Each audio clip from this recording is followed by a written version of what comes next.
हाफिज़ साहब, कल हमारा दूसरा टेस्ट मैच है और बारिश की भी सूरत हाल कहीं ना कहीं अपनी जगह पर है, लेकिन शाहीन को क्योंकि उनकी अपनी ज़ाती मसरूफियत भी थी और मज़ीद क्या रीज़न्स हैं इस वजह से उनको आगे शामिल नहीं किया गया। पहले कहा जा रहा था कि शाहीन तैयार थे, लेकिन उसके बावजूद अभी शाहीन हमें जो 12 रुकनी स्क्वाड में नज़र नहीं आए। अबरार नज़र आ रहे हैं, लेकिन एक सवाल दिल में आ रहा है कि अबरार किसकी रिप्लेसमेंट पर जाएंगे, क्योंकि 12 लोग हैं। मीर हमज़ा, क्योंकि शाहीन नहीं है तो मीर हमज़ा की पोजीशन तो समझ आ रही है, लेकिन अबरार की अभी पोजीशन स्टिल समझ नहीं आ रही है। अच्छा, 3 मीर हमज़ा 1, खुर्रम शहजाद 2, मोहम्मद अली 3 और नसीम शाह 4। देखिए, नसीम शाह या मोहम्मद अली में से किसी एक की जगह पर खेलेंगे। ठीक है अबरार, मेरा ये ख्याल है, अगर 3 फास्ट बॉलर्स खेलते हैं तो नसीम शाह या मोहम्मद अली की जगह पर किसी एक की जगह पर खेलेंगे। और फिर नसीम और मोहम्मद अली से में से किसको ड्रॉप करते हैं, ये सोचने वाली बात है। हो सकता है दोनों में कोई भी हो सकता है, मेरा ये ख्याल है बज़ाहिर, इसको अगर आप देखते हैं तो नज़र आता है। एक ये, दूसरा ये, जहाँ तक ताल्लुक़ शाहीन आफरीदी का, ठीक ड्रॉप किया पाकिस्तान क्रिकेट टीम मैनेजमेंट ने, उनको ड्रॉप करने का फ़ैसला ठीक है। उनकी कारकर्दगी का मयार वो नहीं नज़र आ रहा जो कि होना चाहिए। मेरा तो ये ख्याल है कि पाकिस्तान क्रिकेट बोर्ड को बाबर आजम को भी आराम देना चाहिए और इसकी वजह मैं भी ये भी क्लियर कर दूँ वजाहत के साथ लोगों के लिए कि इसकी वजह सिर्फ कारकर्दगी नहीं है। हाँ। ठीक है जी, और आपको किसी जगह पर आकर कुछ ना कुछ फ़ैसले करना पड़ते हैं, तो वो आपको कर लेना चाहिए अपने क्रिकेट के वसीतर मफाद में। तो जहाँ तक ताल्लुक़ शाहीन आफरीदी के ड्रॉप होने का है, तो ये उनके लिए भी एक झटका ज़रूर होगा कि वो पाकिस्तान की पेस बैटरी के लीडर माने जाते हैं, और अगर आप ड्रॉप होते हैं तो फिर आपको ये देखना पड़ेगा कि आखिर मैं क्यों हुआ हूँ। और अगर आपकी कारकर्दगी के बारे में बात हो रही है तो आपको उसमें बेहतरी लाने की ज़रूरत है। और जहाँ तक ताल्लुक़ इस चीज़ का है कि बाबर आजम के बारे में लोगों को लगेगा कि ये थोड़ा सख्त है, नामुनासिब है, लेकिन आपको कुछ ना कुछ किसी न किसी जगह पर आकर कहीं जगह पर आपको कोई ना कोई मौक़िफ़ इख्तियार करना पड़ता है। ये नहीं है कि आपको एक बड़े ओहदे पर लाया जाए और उसके बाद आपको कहा जाए कि चलो जी तुसी यार नहीं काम कर लो, तो ठीक है कोई गल नहीं कर लेना मैं, तो ये नहीं होना चाहिए। देखिए, वैसे भी जब आप अपने टॉप प्लेयर्स को बांग्लादेश, अफगानिस्तान, जिम्बाब्वे, आयरलैंड या इन जैसी टीम्स के साथ, मतलब मैं तो अब ये समझती हूँ कि ये भी टीम्स हमसे बहुत ऊपर है, हमसे जीती हुई हैं, लेकिन फिर भी अगर आप यहाँ पर भी आप अपने टॉप प्लेयर्स को लेकर आएंगे तो फिर उनकी देखिए एक और पहलू भी है, आप ले एक और पहलू भी है चीज़ों को देखने का कि अगर आपने हारना ही है, अगर आपने हारना ही था और आपकी, और ये देखें ना, ये है डेटा ये नहीं साबित कर सकता कि हार होनी है या जीत। हाँ, और कितना इसमें इसकी पेस नीचे क्यों आ रही है, इसके लिए आपको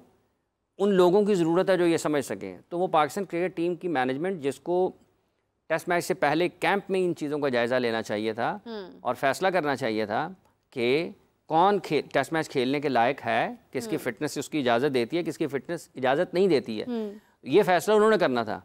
सब कुछ करने के बाद, टेस्ट मैच हारने के बाद भी अगर आपने फ़ैसला करना, तो इसका मतलब ये तो आसान है, तो ये तो कोई भी कर लेगा। क्या अगर आपने हारना है अपने टॉप क्रिकेटर्स के साथ, तो फिर आप अपने उन बासलाहियत क्रिकेटर्स को क्यों मौका नहीं देते हैं? जैसे कामरान गुलाम बाहर बैठे हुए हैं, ठीक है, अबरार बैठे हुए हैं, उस्मान कादिर बैठे हुए हैं, ठीक है, आप और साजिद को आपने शामिल नहीं किया, साजिद खान को आपने शामिल नहीं किया, रिजवान को आप आराम करवा के आप सरफराज को टेस्ट मैच खिला सकते हैं, मौका देते ना, ठीक है। आप साहिबजादा फरहान, इतने उन्होंने फर्स्ट क्लास के रन्स किए हैं, तो आप उनको भी खिला सकते थे। तो ये जो लोग हैं, आखिर इनके साथ अगर आप, एक और बात है, आप अगर हार ही जाना है, यानी हार एक्सेप्टेबल है हाँ, तो आपके लिए अगर आप फिर इनके साथ हार जाए ना, आपको पोटेंशियल तो नजर आ जाएंगे यार ये हाईएस्ट लेवल पर क्या खेल सकते हैं, क्या ये 150 वाले बॉल खेल सकते हैं, अच्छे तरीके से मैनेज कर सकते हैं या नहीं कर सकते हैं, इनका टेम्परामेंट क्या है, ये ज़हनी तौर पर कितने मजबूत है, असाब कितने मजबूत हैं, किस तरीके से रिस्पॉन्ड करते हैं हाईएस्ट लेवल के ऊपर, तो ये चीज़ें आप कर सकते हैं। लेकिन जब तक आप ये सोचते रहेंगे ओहो बहुत बड़ा नाम, बहुत बड़ा नाम, बहुत बड़ा नाम, बहुत बड़ा नाम सिर्फ कारकर्दगी के साथ ही जुड़ा हुआ है। अगर आपकी कारकर्दगी ठीक नहीं होगी तो कोई नाम बड़ा नहीं रह सकता। हाफिज़ साहब, कारकर्दगी होती है तो नाम बनता है ना, उसके बगैर नहीं बन सकता ना जी। कोई नया प्लेयर है, अब ऋषभ पंत हैं, इस दफ़ा उन्होंने T20 में खेला, हम कह रहे थे कि रिंकू की जगह पर आप उन्हें लेकर आए हैं, देखें उन्होंने क्या परफॉर्मेंस दी क्या नहीं दी एक तरफ है, लेकिन नाम तो बन गया ना उनका। तो आप ये देखें कि प्लेयर्स को मौका देते हैं, वो खेलते हैं, वो कुछ अचीव करते हैं, तो उनका नाम भी बन ही जाता है। देखिए बात ये है कि उसमें एक थॉट प्रोसेस है जिस तरह आपने ऋषभ पंत का हवाला दिया, वो जो टीम मैनेजमेंट की अभी हमने बात की ना, कि आपने अगर ये फैसला टेस्ट मैच के बाद करना है कि कौन मतलब किसका रिदम है या नहीं है, तो आपने ये पहले सोचना है कि कौन नहीं है। नेट्स में जब आप नेट प्रैक्टिस कर रहे हैं, आपको उस वक्त ये देखना है यार इसका बॉल ठीक नहीं पा रहा, इसका कोई मसला है, ये टेस्ट मैच खेलना, कप्तान का बहुत बड़ा रोल है, इसके टेस्ट मैच खेलना मुश्किल हो जाएगा। ये फैसला उस वक्त करना है। ऋषभ पंत का जो T20 वर्ल्ड कप खेलने के लिए उनका फैसला उनके कप्तान ने, उनकी मैनेजमेंट ने वर्ल्ड कप खेलने से पहले किया कि ये USA में जाएंगे और ये नंबर 3 पर खेलेंगे। नंबर 3 पर बैटिंग करके उन्होंने विराट कोहली को, उनका जो बैटिंग ऑर्डर था उसको बदला, उसको ऊपर ले आए, रोहित और विराट ओपन करते हुए नजर आए।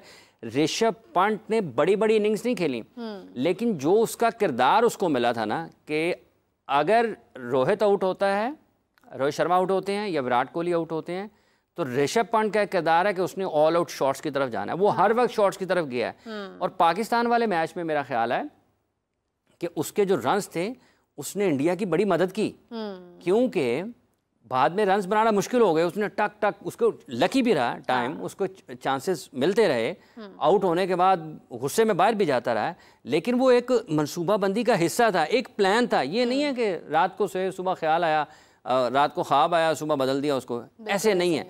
आपको अपनी क्रिकेट को ज़्यादा बेहतर अंदाज में चलाने के लिए उस अमल का हिस्सा होना चाहिए, उस सोच का हिस्सा होना चाहिए जो आपको वक्त से पहले, वो जो चंद दिन पहले महेंद्र सिंह धोनी की बात हम कर रहे थे कि जसप्रीत बुमराह ने उनकी छठी हिस्सा, तो यही छठी हिस्सा है कि आप नेट प्रैक्टिस में देखते हैं कि यार ये नहीं वो फलां ज़्यादा ठीक है। वो कल अताउर रहमान साहब बता रहे थे कि एक कोई A टीम का या पता नहीं किसका मैच चल रहा था, इमरान खान साहब ने कदावी स्टेडियम में उनकी बॉलिंग देखी, कोई 1 घंटे के करीब वो बॉलिंग करते रहे और वो देखते रहे, और उसके बाद उन्होंने कहा तू फलाना अगला टेस्ट मैच जो है ना, या पता नहीं कौन सा, तूने वहाँ पर प्लेइंग 11 में है, तूने बड़ी अच्छी बॉलिंग की है। ये इस तरीके से लोग करते हैं। और ऐसा नहीं है, 99 में जब ये आज देख चलें, याद आ गया उससे, पाकिस्तान की टीम 1999 के वर्ल्ड कप के लिए इंग्लैंड जा रही थी, अब्दुल रज़ाक को हैरान कुन तौर पर पाकिस्तान ने नंबर 3 पर खिलाने का फैसला किया। ये उस दौर की बात है जब आज की तरह मॉडर्न डे क्रिकेट का लफ्ज़ इस्तेमाल नहीं होता था। तो वो लोग कहाँ पे हैं जो बताएं कि भाईजान मॉडर्न डे क्रिकेट यही होती है कि आपने जदीद तकाज़ों, अपनी ज़रूरियात के मुताबिक अपने वसाइल का इस्तेमाल करना है और लोगों को पीछे छोड़ना है। कोई तसव्वुर कर सकता है कि अब्दुल रज़ाक जैसे एक नए खिलाड़ी को आप इंग्लैंड में आप 1 डाउन भेज देंगे? और उसको रोल दिया गया, उसका किरदार था कि आपने जो बॉल है वहाँ पर चूंकि सीम स्विंग होता है उसको आपने मैनेज करना है, और उन्होंने किया बड़े शानदार अंदाज में, और पाकिस्तान को उसको फ़ायदा भी हुआ। तो ये आप एक हिकमत अमली के तहत जाते हैं। नंबर 3 पे ऋषभ पंत भी खेले हैं, नंबर 3 पे अब्दुल रज़ाक भी खेले हैं। तो आप में ये सोच समझ होनी चाहिए कि आपने अपने वसाइल को कैसे इस्तेमाल करना है। बिल्कुल सही बात है, बिल्कुल सही बात है। हाफिज़ साहब आपने जो हवाला दिया और जिस तरह से बात की इस हवाले से, मैं अब देख रही थी कि जस्टिन गिलेस्पी की भी प्रेस कॉन्फ्रेंस थी, शुएब मलिक ने भी बहुत नेक तमन्नाओं का इजहार किया और कहा कि हम बहुत अच्छा, मतलब एक्साइटेड हैं वो बहुत ज़्यादा, इसके लिए बहुत अच्छी बात है, होना भी चाहिए। जस्टिन गिलेस्पी ने भी मज़ीद जो स्क्वाड की अनाउंसमेंट थी उसके ऊपर भी बात की और इजहार किया कि जिस तरह से हम गुज़श्ता मैच में बहुत सारी चीज़ें ठीक से नहीं कर पाए हैं। हाफिज़ साहब, क्या एक होप नज़र आ रही है? पहले तो ये वेदर कंडीशंस के मुताबिक मैच होता है या नहीं होता वो एक अलग बात है, लेकिन क्या लग रहा है कि अब जो जिस स्ट्रेटजी के साथ हम जाने की कोशिश कर रहे हैं, जो 12 लोगों का नाम अनाउंस हुआ है, इसके बाद कुछ बेहतर हो सकता है? देखिए, पाकिस्तान को बेहतर खेलने की ज़रूरत तो है, और ये वही खिलाड़ी हैं कि जिनके ऊपर वैसे एक और लोगों ने बड़ा इब्रार का शोर भी किया ना, लाजिम नहीं है कि वो परफॉर्म भी करें, ये सच है, ठीक है, क्योंकि प्रेशर इतना ज़्यादा बिल्ड हो गया उनके ऊपर, और कितने अरसे के बाद आप उन्हें कोई इंटरनेशनल मैच खिला रहे हैं, और जिन हालात में आप खिला रहे हैं वो तो बामरे मजबूरी खिलाएंगे ना अब अगर खिलाया तो। और उसके साथ बात यह है कि वो कोई इस तरह के स्पिनर नहीं है कि specialist right arm leg spinner हैं, या स्पेशलिस्ट आप उनको कहें कि वो ऑफ स्पिनर हैं। वो जो इंग्लैंड के ख़िलाफ़ उन्हें विकेटें मिली, उसको अगर कोई क्रिकेट देखने वाला उसका जायज़ा लेगा वो ज़रा और अंदाज में लेगा, ठीक है। अगर आप सिर्फ स्टैट्स के ऊपर जाएंगे तो वो और अंदाज में आपको एक और तस्वीर दिखाएंगे, तो को बहुत ज़्यादा उसमें ये भी हो सकता है कि लोग ये कहते हुए सुनाई दें, दिखाई दें, यार लो जी एंदी बड़ी गल हो रही सी, एने की कीता है, तो उसकी भी एक वजह है पीछे कि आप खिलाड़ियों को तैयार करते हैं और आप उनको ज़हनी और जिस्मानी तौर पर तैयार करके उस सतह पर लेकर आते हैं और आप उनकी सलाहियतों का जायज़ा लेते हैं। हाँ। और आप ये भी मुवाजना करते हैं कि ये 3, 4, 5 आपके पास हैं, इनमें से सबसे बेहतर कौन है। फिर आप उसका जायज़ा लेते हैं, कोई अगर बेहतर है तो वो क्यों है, किस वजह से है, वो क्यों आप किसी को 4-5 में से बेहतर कहते हैं, फिर जाके आप उसको पाकिस्तान की टीम के लिए मुंतखब करते हैं। तो इस वक्त जो निज़ाम है पाकिस्तान का, जो लोग जिस तरीके से फ़ैसले कर रहे हैं वो इतने अच्छे नहीं हैं। आप अगर देखें, जो बांग्लादेश है उन्होंने तो अपने सारे हथियार आपके सामने रख दिए हैं। भाई हमारे पास ये चीज़ें हैं। अब पाकिस्तान ने अपने आप को तैयार करना है कि उन्होंने मुकाबला कैसे करना है।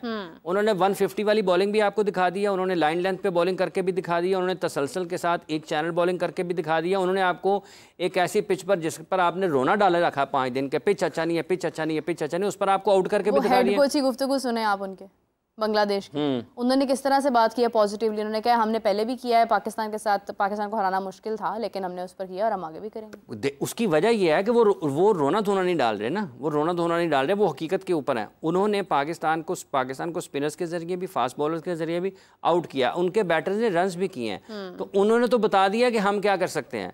अब पाकिस्तान ने काउंटर करना है, पाकिस्तान ने फॉलो करना है बांग्लादेश को। ये नहीं है क्योंकि उन्होंने आपके 448 के जवाब में ज़्यादा रन्स किए। आपने उनकी जो पूरी बैटिंग थी उसको कितने वक्त में लिया आउट करने के लिए, और उन्होंने आपकी बैटिंग को आउट करने के लिए कितना वक्त लिया है। ये सारी चीज़ें अब तो बिल्कुल यहाँ है ना सबके सामने। अब पाकिस्तान ने उनकी हिकमत अमली का मुकाबला करना है। वो ये नहीं, वो लग रहा है कि जैसे हम बांग्लादेश जाके खेल रहे हैं, हालात इस तरीके से बने हुए हैं। तो अब देखना ये है कि 12 पाकिस्तान ने अनाउंस किए हैं, इसमें से मेरा ख्याल है कि उन्होंने 11 खिलाड़ी पिच के मुताबिक, अब ये भी पिछली मरतबा तो जो पिच था वो पाकिस्तान ने पहले ही देख लिया था और 11 प्लेइंग 11 का ऐलान कर दिया था ना। और अब वो जो दबाव है कि कल टेस्ट मैच शुरू होना है, और आज अभी तक वो ये नहीं फैसला कर पाए कि पिच कैसा है। पिच को देखकर फैसला किया जाएगा। तो जो आपने पहले किया था वो पिच देख के फैसला नहीं किया था, तब तो पिच गलत लग रही थी, तब महसूस हो रहा था कि पिच में खराबी है, पिच ये नहीं होनी वो चाहिए। पिच तो ऐसी है कि जैसे आप ऑनलाइन ऑर्डर करते हैं कुछ और आ कुछ और जाता है। हाँ मतलब कोई चीज़ नई नहीं थी ना, हर चीज़ आपको मालूम है। बांग्लादेश जैसी टीम जिनके साथ जिनके बारे में हम कह रहे थे कि वो परेशान है, लेकिन हम चाहते हैं कि पाकिस्तान जीते। मतलब आप देखें कि किस एक मेंटल स्टेट के साथ वो यहाँ पर आए और वो आपको हरा कर, मतलब अभी तो खैर दूसरा मैच बाकी है, मैं कहने लगी थी कि हरा कर जा रहे हैं। नहीं हरा दिया ना, हरा तो दिया है, मतलब अब हमने डिफेंसिव मोड में जाना। बस ठीक है, समझे दूसरा मैच है ही नहीं, हम एक ही अब होता ही एक मैच, फिर क्या होता। हाय हाय हाय, तो फिर तो यही होता ना कि हर आगे चले गए हैं। तो दूसरे मैच का किसको क्या पता है, किसको क्या पता। मतलब फर्ज कर लें बारिश की वजह से मैच उसका पूरा वक्त होता ही नहीं है। होता ही नहीं है। हम न सिर्फ हारे हैं बल्कि हमने 6 पॉइंट्स का नुकसान भी किया है स्लो ओवर रेट की वजह से। अब हम 6 नंबर पर थे वर्ल्ड टेस्ट चैंपियनशिप में, 8वें पे चले गए हैं। अब हम यहाँ से और नीचे चले गए। हाँ जी, नीचे गए हैं उधर जहाँ से बाबर रैंकिंग में नीचे जा रहे हैं, वहाँ से हम जो है वो यहाँ से नीचे जा रहे हैं। इसलिए मजीद रैंकिंग को बचाने के लिए उनको थोड़ा आराम करवा दें। बिल्कुल सही बात। अक्टूबर में इंग्लैंड ने आना ना पाकिस्तान, तो उस वक्त तक ठीक कर लेना चाहिए चीज़ों को पाकिस्तान को।